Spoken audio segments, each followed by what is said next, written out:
Day Fun Day, where we review the spreadsheet from our M1 Finance growth portfolio.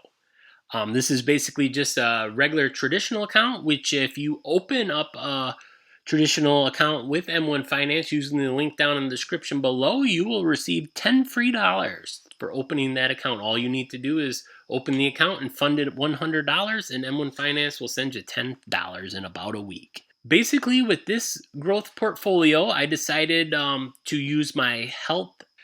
It's like a health insurance incentive wellness credit. I think they call it a wellness credit at my facility that I work at. For getting our wellness visit done, we get $25 a paycheck. So normally I just spend that like I do my normal money, but I decided like this is technically money that I would never have, right? So I decided to take that money and buy some stocks that I normally would never purchase because of the price or because they don't pay dividends. So this is something that I'm going to be able to look back on and say, hey, I remember when I bought Amazon for under $3,000, which was right here. It was $2,383. That's the cheapest I've bought Amazon at.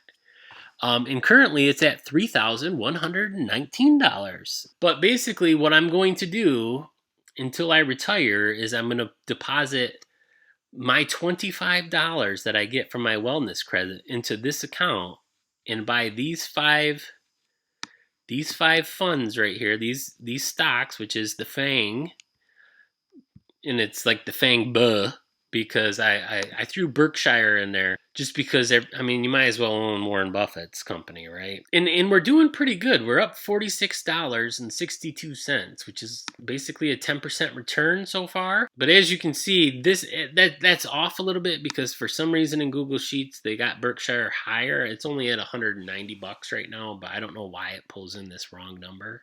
But as of right now, for the month of July, we were able to add $75. Plus, I added $150 extra dollars from before I started this account. I believe I have another $75 to put in there. So I'm going to wait a little bit just in case the stock market goes down. I may put it in there next paycheck. I don't know. I think this will be a neat account to look back on to just to show myself that if you're deliberate with what you do with your money, it makes a big difference if you set aside a little chunk every paycheck for yourself, what it can turn into. Basically, for the year of 2020 and 2021, I really want to focus on paying myself first. Like, I'm going to be more deliberate with all of my paychecks to make sure I put a chunk of money away for myself before I pay any of my bills. Because for about 37 years, I've always paid all my bills first, and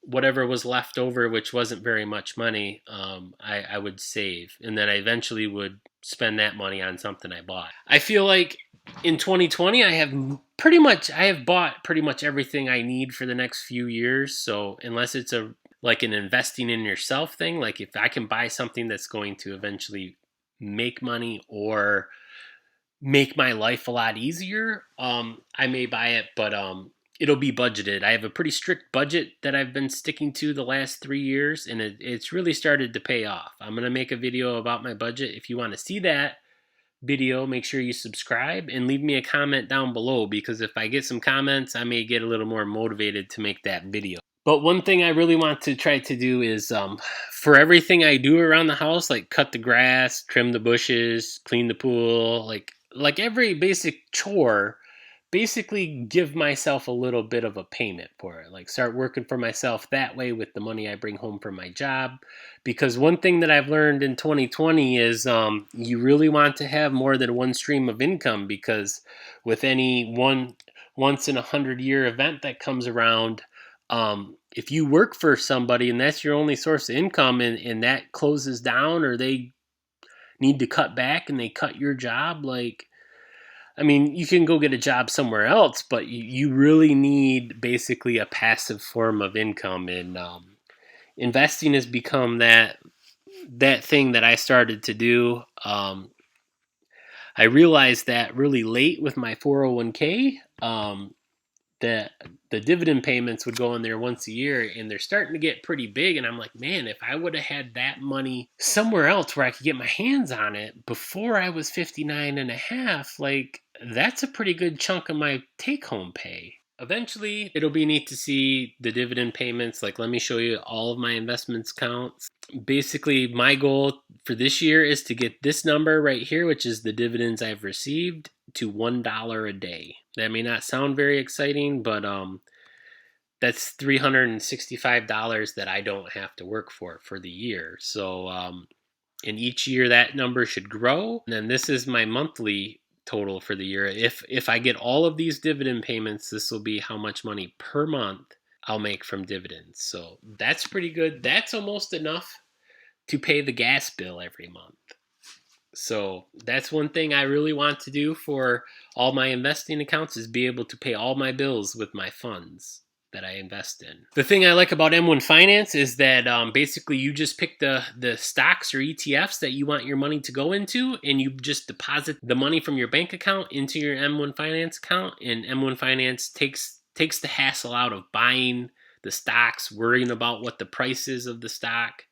It's a real good way to dollar cost average, especially when the stock price goes down, which happens every once in a while. Like if you can look at this, like I was able to buy Facebook stock at $1 or at $173. Like I really wish I'd have put my $100 right in there, but as you can see, the price has gone up a lot since then, and it's gone down, and then it went up, and then it went way up. But it's nice. It's super easy to use. It's about as close as you can get to having your employer take your money out of your paycheck before you even get it.